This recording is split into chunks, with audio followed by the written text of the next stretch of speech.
Pinapatawa na ng buwis ang voluntary contribution sa SSS, GSIS, Pag-ibig at PhilHealth. Dismayado tuloy ang ilang empleyado na nag-aambag ng higit pa sa mandatory contribution.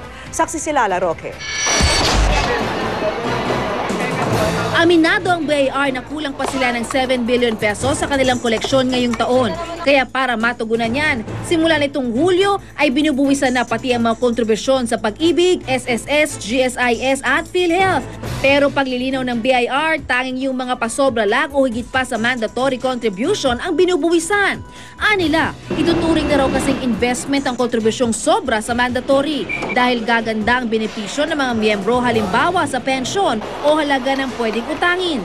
5% hanggang 32% ang maaari ikaltas na buwis sa voluntary contribution ng mga empleyado. Depende sa taas ng sweldo nito. Kung sasabihin po natin na exempt pati yung voluntary, nawawalan po ng tax po yun. Kasi kumbaga, the exemption is no longer dictated by law but dictated by the income earner. So we don't want to create that disparity. Ikinabigla ito ni Daniel, isang Pag-ibig member. Ang dating 100 pisong mandatory contribution niya sa Pag-ibig, itinaas niya raw noon sa 300 piso para magkaroon ng dagdag benepisyo. Pero dahil binubuwisan na ang voluntary contribution, binawi na lang niya ito. In excess of 100, taxable na yung i-increase mo pa. So syempre, parang hindi yun investment kasi tatax pa eh. Malaki na nga yung tax, tapos tataksan pa uli kami. Kaya pinabalik namin into 100. Sa kabila ng bagong kautusan ng BIR, sinabi ng PhilHealth na hindi ito pwedeng ipataw sa mga miyembro nila. Standard daw kasi ang kaltas nila, hanggang 1,200 pesos kada taon lang, walang pasobra.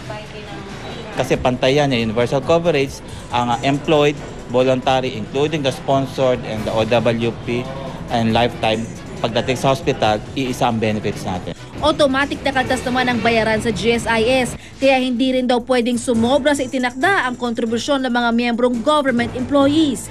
Gayun din sa mga miyembro ng SSS na may employer. Ang mga negosyante at voluntary member naman, hindi basta-basta nakakapagtaas ng kanilang kontribusyon taon-taon. Ito yung dapat babayaran mo every month. Naka-reflect na dyan every month. Pag sumubra dyan, binabalik. Nang tawagan muli namin si Cabrero, sinabi niyang aalamin niya muli kung apektado nga ba ang mga miyembro ng PhilHealth, SSS at GSIS ng utos ng BIR.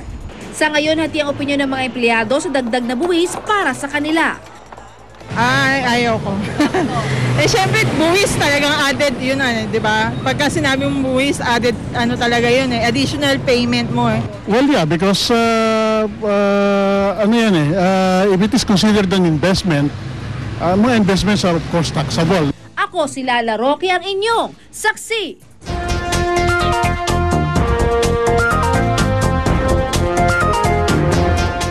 Sa Barangay Saksi, pupulsohan natin ang ilang kababayan na maagang nakuha ang kanilang mga Christmas bonus. At dahil maaga na rin silang namili ng mga pamasko, paano nga ba ang wais na paggastos ng bonus para may maitatabi pa pagsapit mismo ng Pasko? Live mula sa Maynila, saksi si Kata Tibayan. Kata? Yes, Igan, Vicky, mas lalo na dumami ang mga namimili dito sa Tutuban Night Market. At higit daw rarami raw yan kapag nakuha na ng ating kababayan ang kanilang Christmas bonus. Yes, ate, kamusta po ang benta po natin dito? Okay naman. Mas dumoble po ba? Opo. Ang sale, benta po ninyo? Opo. Kailan niyo po ba inaasahan ang bulto na Itong pagpasok ng Christmas bonus na December, talang dodoble na ang aming mga benta. Kayo naman po, kapag nakahawak ninyo na po ba ang Christmas bonus, paano niyo po ito gagamitin? Pinamimili ko agad ng pamasko ng mga kapatid ko at saka pamasko ko. Para sa ganon, mga kakulangan, sa susunod ko na lang po bibilin. Igan, Vicky, sabi nga nila ang Pasko ay ang panahon na sobrang daming gastos. Alamin kung paano ninyo masusulit ang inyong Christmas bonus sa report na ito. Talagang Christmas spirit is in the air dito sa Tutuban Shopping Center kung dami ng mga early Christmas shoppers ang batayan. Kasi naman, mura pa ang presyo ng mga bilihin dito. Marami ring pagpipilian mula sa damit, laruan, maging putiting na magandang ipangregalo tulad ng mga personalized mugs. Kaya nga ang bookkeeper na si Yeth Reyes, bulk kung umorder. Kahit maliit na company lang, pag uminom sila ng kape, maalala nila. Ito na yung time para mamili sila hanggat maaga.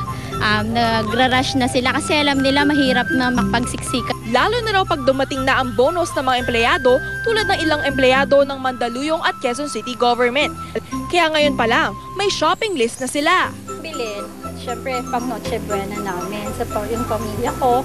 Tapos gift para sa inaanak, sa mga pamangkin, sa magulang ko, sa mga pinsan. Tapos para sa syempre gift din para sa sarili ko. Ayon sa isang financial expert, tila marami na raw talaga sa mga Pinoy ang ika nga ubos-ubos biyaya pag may natanggap na bonus. Ang naging problema natin, bago pa dumating yung bonus, talagang well-anticipated na natin. Ang joke nga namin nung nagtatrabaho pa ako, ubos na bago pa dumating. Ano? Pero sa halip na maging magastos, dapat planuhin ng maayos ang pamimili para hindi sumobra sa budget. One planning, talagang ilista nyo. Maglista kayo talaga ng mga taong kailangan regaluhan. Allocate ka ng budget. Per tao, kunyari ito, o sa kanya, sorry talagang 50 pesos lang kaya ko regalo Then be creative. At kung maaari, magtabi ng para sa iyong ipon na pwedeng i-invest sa ibang bagay na magagamit mo sa bagong taon. Alam mo, Vicky, Igan, dagdag pa ni Randel, hindi naman daw importante kung gaano kamahal o mura ang inyong regalo. Ang importante dito ay ang taos-puso nating pagbibigay nitong Pasko. At importante rin malaman na ating mga kapuso ang tunay na diwa ng Pasko. Ito ay makasama natin ang ating pamilya sa kaarawan ni Jesucristo. Ako si Katati Bayan, ang inyong saksi. Saksiyan sa aming pagbabalik. Video ni U.S. Secretary of State Hillary Clinton na natawa sa isang topless torchbearer sa Hawaii. Ayun, patok sa internet. Twilight stars Robert Pattinson, Kristen Stewart at Taylor Lautner dumalo sa London premiere ng latest installment ng kanilang pelikula. Balitang hatid, Nargisang Liga ng Katotohanan. Sasama-sama natin pagiging saksi